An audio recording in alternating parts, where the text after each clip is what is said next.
Hola a todos y bienvenidos a un nuevo episodio de La otra cara de Apple, la sección más loca del canal de Apple 5x1.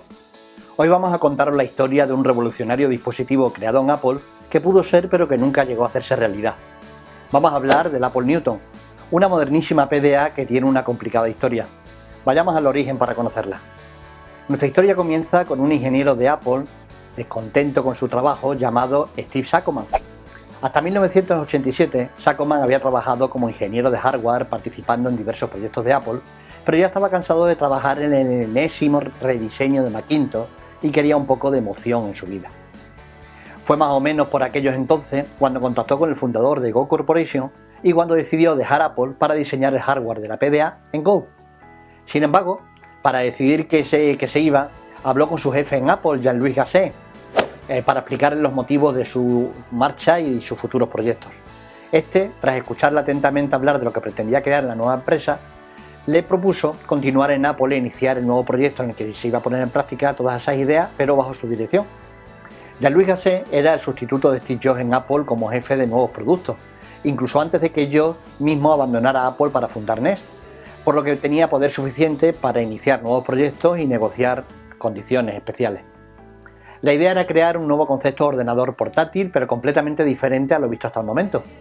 El Newton sería también relativamente grande, algo más grande que el iPad actual, con un consumo limitado y por tanto mayor duración de las baterías, y una forma de interactuar con él completamente novedosa, con una pantalla táctil y un lápiz que podría usarse tanto a modo de ratón como especialmente para escribir en la pantalla del mismo y que esto reconociera la escritura y la procesara. Pero lo cierto es que en 1989 la estrella de Jean-Louis Gasset en Apple se estaba apagando y poco a poco su proyecto Newton dejó de estar protegido. Como cada vez iban destinados más fondos al proyecto, el núcleo de Apple fue interfiriendo más en el día a día de su desarrollo hasta que finalmente Gasset fue presionado hasta tal punto que presentó su dimisión. Y con él también la presentó Saccoman. Juntos fundaron Being Corporation, empresa que estuvo a punto de ser comprada por Apple años más tarde, al intentar Apple sustituir el sistema operativo MacOS por BIOS. Pero Gasset pidió demasiado dinero pensando que Apple estaba desesperada, lo que hizo que Apple buscara alternativas y acabara comprando Nest, y por lo tanto permitiendo el regreso de Jobs a Apple. Cosas del destino. Tras la marcha de estos dos personajes, Bill Atkinson, el creador de la interfaz del Lisa y del Mac, preparó una reunión para hablar sobre proyectos futuros a la que asistió también Joe Scali, el CEO de Apple, que enseguida se emocionó con el mismo y decidió poner todo lo que hiciera falta, fondos, ingenieros, lo que fuera, y estableció el año 1992 para su lanzamiento. La historia de la ilusión de Scali tiene su punto. El éxito de Apple hasta ese momento se apoyaba en dos productos principales: el Apple II, la máquina de Bosnia, y que convirtió a Apple en un peso pesado de la industria de la informática, y el Macintosh, la genial máquina de Jobs y el principal sustento de Apple a finales de los años 80. Tanto Jobs como Bosnia eran visionarios, gente que entendía la tecnología. Scali les envidiaba por eso. Él solo era un alto ejecutivo, no era un visionario, no tenía una máquina propia, no existía un cacharro de Scali. En su autobiografía, llamada Odyssey, hablaba del Knowledge Navigator, como un futurista dispositivo capaz de ofrecerte en todo momento la información que necesitara y cuando la necesitara. Para Scali, la simetría entre el Navigator y el Newton era evidente, de forma que pensó que él podría pasar a la historia no solo como el gran CEO de Apple, sino como un visionario al nivel de Jobs o de Bosnia. No obstante, el apoyo de Scali a Newton no era solo un sentimiento megalómano. Estábamos a finales del 89 y a Windows 3.0 le quedaba muy poco tiempo para salir al mercado. Apple necesitaba lanzar un producto nuevo y revolucionario que hiciera frente a este enemigo. Scali puso al frente del proyecto a Larry Tesler, un ingeniero venido de ceros en 1980 y que había trabajado tanto para el Lisa como para el Macintosh. El proyecto se dividió en el desarrollo de dos dispositivos distintos. Por un lado, teníamos el Newton Plus, un dispositivo de unas 12 pulgadas de largo por 9 de alto y que contaba con muy pocos apoyos. Y finalmente un pequeño dispositivo apodado PocketNet de 4,5 por 7 pulgadas y que era preferido por la mayoría de los ingenieros más jóvenes en Apple. Uno de los objetivos era crear un lenguaje de programación propio derivado del C al que bautizaron como Ralph, en honor a Ralph Ellison, el autor del Hombre Invisible. Sin embargo, el Newton se estaba desarrollando con un procesador diseñado expresamente para Apple por AT&T, que corría muy bien con el código en C, pero que rendía muy mal con Ralph. Apple buscó solución en una empresa de Cambridge llamada ARM. de la que montaría su procesador, el ARM 610. Uno de los 3 ingenieros que trabajaban en el PocketNet, Michael Chao, decidió contactar con Markula, que en aquel momento era el chairman de Apple, para decirle que para él el Newton Plus era un error, que era un dispositivo demasiado grande, demasiado caro y demasiado complejo para poder ser terminado a tiempo. Sus argumentos convencieron y Scully ordenó que se olvidaran de Newton Plus y se centraran en terminar el PocketNet, que pasó a llamarse Junior. El 7 de enero de 1992, Scully habló durante su keynote de la necesidad de un nuevo tipo de dispositivos a modo de asistentes digitales. Fue entonces cuando hizo la predicción de que este tipo de nuevos dispositivos podían llegar a superar unas ventas de 3 trillones de dólares para comienzos del siglo XXI.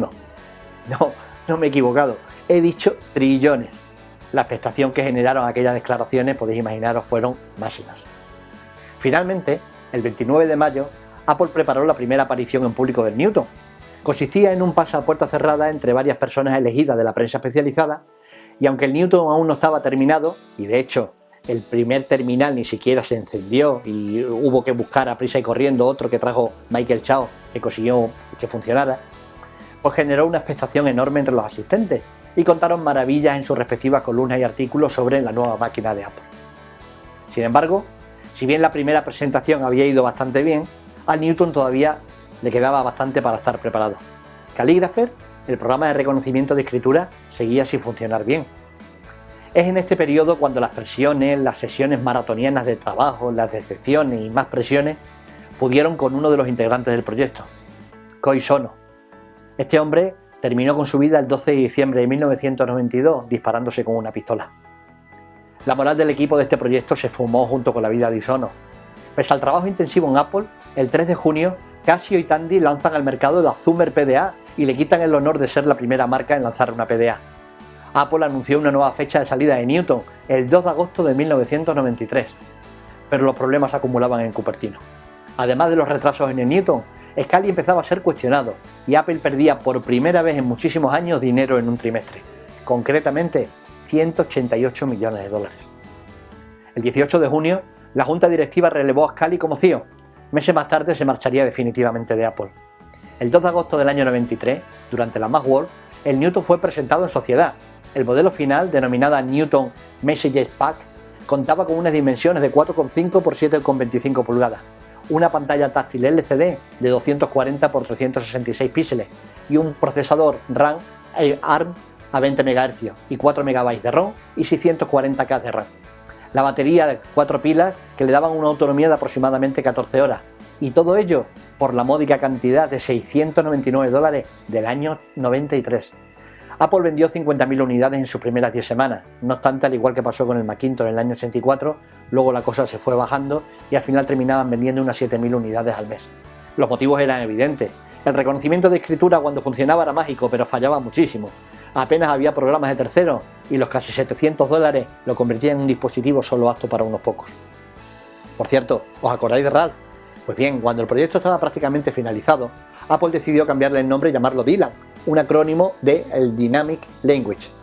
Y dicho sea de paso, un pequeño homenaje a Bob Dylan, el cual no se sintió especialmente halagado y demandó a Apple por la utilización de su nombre artístico en un producto.